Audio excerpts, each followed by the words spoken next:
Boa noite, professor. Triunfo importante, fora de casa, depois daquele jogo do Botafogo pela Série A, o Bahia volta a vencer.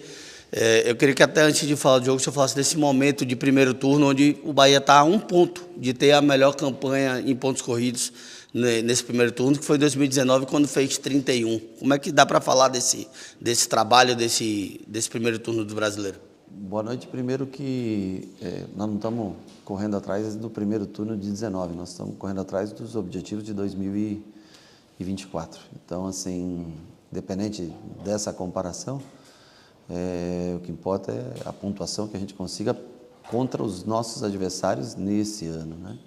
E eu acho que hoje é um triunfo, assim, importantíssimo, porque ganhar do Atlético Paranaense aqui é raro, é difícil, né? É um time que, com esse gramado rápido, sabe se comportar bem, sabe jogar bem. E eu acho que nós fizemos um grande jogo, de destacar 3 alterações feitas, né? Por um pouco de cansaço e preservar jogadores que correm risco de lesão. E mesmo assim o time jogar de uma mesma maneira como jogou contra o Flamengo, como jogou contra o Palmeiras, e que não conseguiu, logicamente, resultados, mas manteve um bom nível. Se você analisar o primeiro gol, a jogada de construção do primeiro gol, sem Caio Alexandre, sem Everton Ribeiro, e o Cauli não toca na bola na construção, ela foi construída por todos os outros jogadores, finalizada pelo Everaldo. Eu acho que é um bom exemplo de adaptação ao sistema de jogo e de coragem dos caras que entraram hoje. Então, assim, destacar Rezende, Depenha e Biel, né?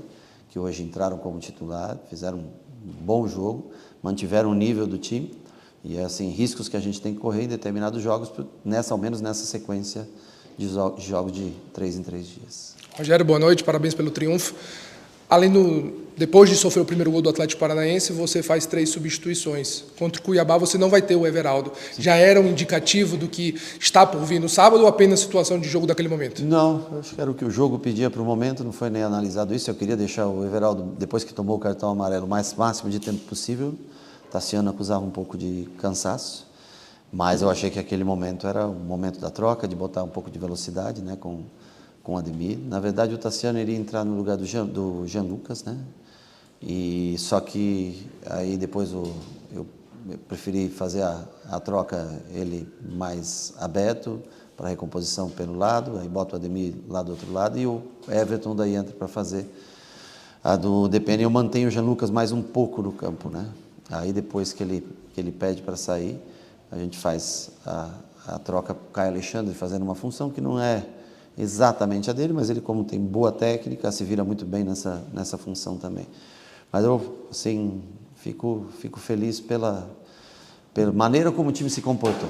O resultado, lógico que é muito legal e imprescindível, mas a maneira que o time se comportou novamente hoje, claro que sofreu, e as pessoas, não sei também, se você não sofrer contra o Atlético Paranaense aqui, contra o Palmeiras lá, também aí nós não desconhecemos o futebol. Então, assim, hoje sofremos, viemos aqui, levamos 3 pontos dessa viagem, jornada dupla, e conseguimos ainda descansar um pouco o Everton, poupar Caio e Tassiano, né, para que possa estar presente no próximo jogo. E nós temos algumas alternativas, aí, algumas mudanças que a gente pode fazer para a próxima partida em casa. Rogério, boa noite. Eu gostaria de perguntar para você o quão importante é ter um elenco qualificado, que mesmo com os jogadores que você falou fora, Everton Ribeiro, Tassiano, conseguiu anular o meio-campo do Atlético e conseguiu fazer 2 belos gols muito rápido na primeira etapa, já matando o jogo. O quão importante é ter esse elenco em suas mãos? Não, para mim, importante, é um elenco pequeno. Nós temos somente o David White, que ficou gripado e não viajou, e o Iago, que até hoje não podia jogar, pode, né, estar presente com a gente a partir de sábado, já pode estar presente. Mas esse é o elenco, claro, tem os garotos da base, que, numa eventualidade, podem ser usados e trabalham alguns dias com a gente para tentar estar, ao menos, compreendendo como é o sistema de jogo.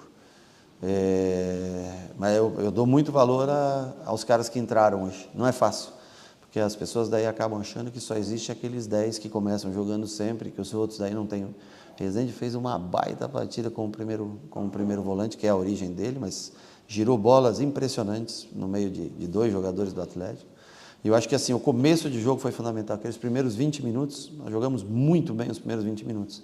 Ao contrário do que foi o Palmeiras, que nós jogamos mal os primeiros 20 minutos, hoje nós jogamos bem, apertamos bem o Atlético. Depois, sim, depois o Atlético veio para cima, a gente perdeu um pouco o controle de jogo, começou a errar um pouco mais de passe, o que até é natural sofrer pressão de um Atlético jogando aqui. Mas feliz, muito feliz acho que merecido foi esse resultado no dia de hoje. Rogério, a TV detentora da partida escolheu o Jean como melhor em campo. Qual a importância disso nesse momento até para o elenco? Tipo, depois do que aconteceu com o Jean Lucas.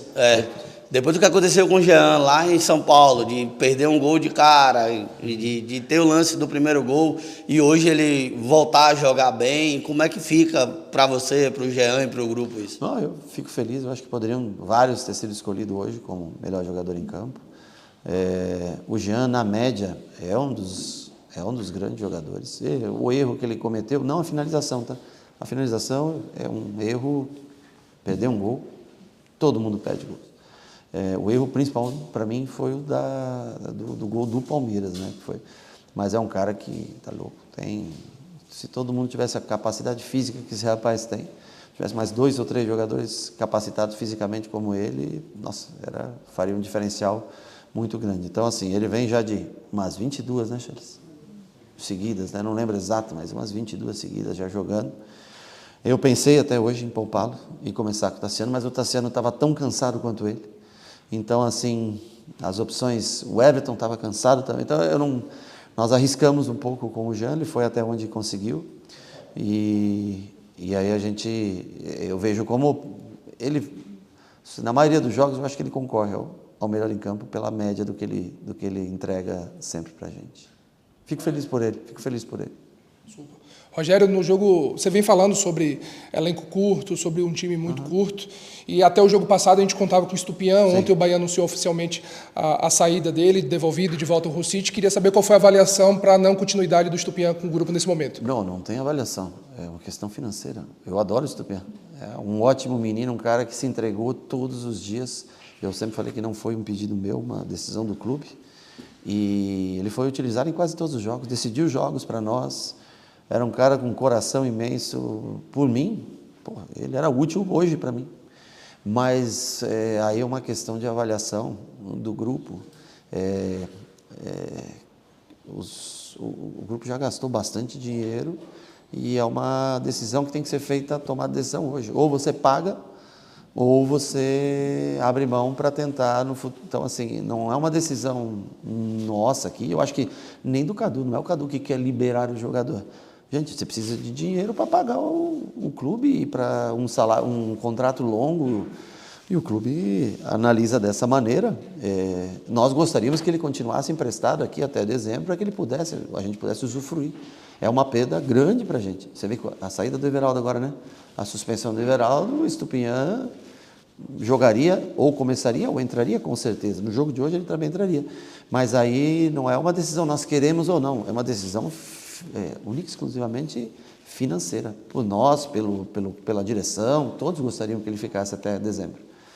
Mas o clube de lá é o que detém o direito dele. Ele diz, queremos o jogador de volta. Então, ou você paga, ou você abre mão. Aí é feita uma análise da condição financeira, né, do que se pode fazer ou não. É único e exclusivamente isso. Sem contar o jogo do Botafogo da Paraíba, que não foi ninguém, hoje foi o 24º jogo seguido do Jean Lucas. 24º jogo seguido do Jean Lucas.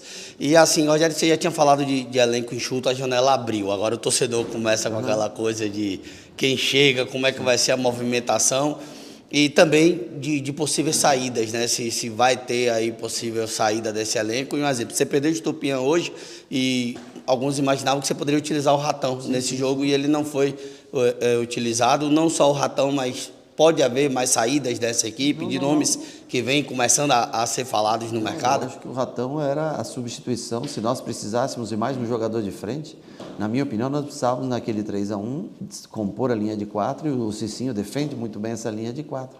Mas é natural que o Ratão tenha mais oportunidades agora com a saída do Estupiñán. Em tese, ele é o substituto agora, como nós tínhamos antes, né? Porque antes nós não tínhamos o Estupiñán e todos eram utilizados. Eu sempre falei que sempre sobrava um.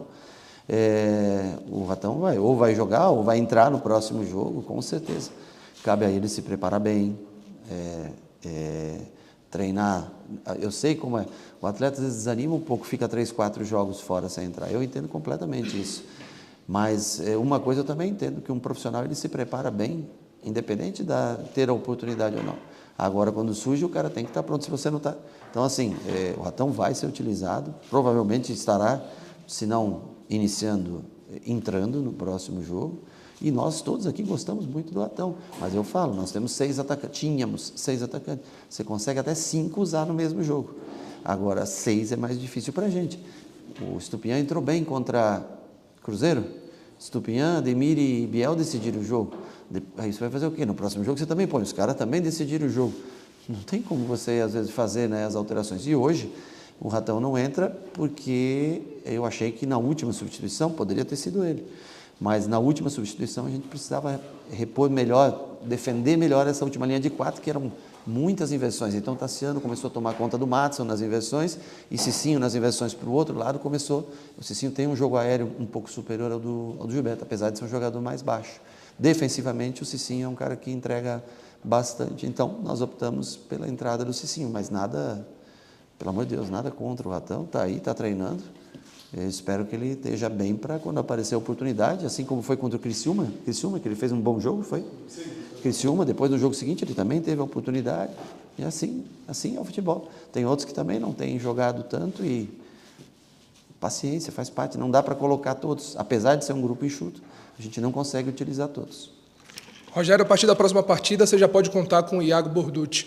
E hoje o Luciano Juba, como consequência do destino, fez um dos gols e acirra essa briga aí pela lateral esquerda. Como é isso para já a partida contra o Cuiabá no sábado? Eu acho que são jogadores distintos, tá? Um jogador muito mais ataque a espaço e o Juba é muito mais construtor, um cara que constrói jogo por trás. O Iago tem muita semelhança até com Arias, mais semelhança com Arias e com o Gilberto, né?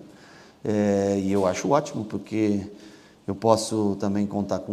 O Juba joga tranquilamente, por exemplo, na do Jean Lucas. Então, o Iago, essa semana, num jogo treino que nós fizemos contra o Palmeiras, sub-20, também jogou nessa função do Jean Lucas, treinou meio tempo nessa função do Jean Lucas. E ele já jogou nessa função também na Alemanha 2 jogos. Então, assim, é bom porque a gente ganha um atleta de muita força que vai ser usado na lateral, o Juba no meio, o Juba na lateral, ele no meio, e nós vamos sempre encontrar o que é melhor para o time. Ele já vem treinando há algum tempo conosco. Então, assim, o Juba vem de uma sequência gigantesca de jogos. Vamos analisar como vai até sábado, para a gente tentar compor o melhor time que a gente pode, seja com o Juba, seja com o Iago e com o Juba para o meio, enfim, vamos ver como vai estar o Jean. O tempo é muito curto, essa noite é uma noite perdida de sono, até as 4 da manhã, ou seja, fica curto, nós temos que tentar ter energia, porque se tem uma coisa que o Cuiabá tem, é muita energia, e se tem uma coisa que o Cuiabá tem, é uma semana de descanso, o que faz um pouco de diferença da gente que está retornando depois de um jogo puxado como o de hoje.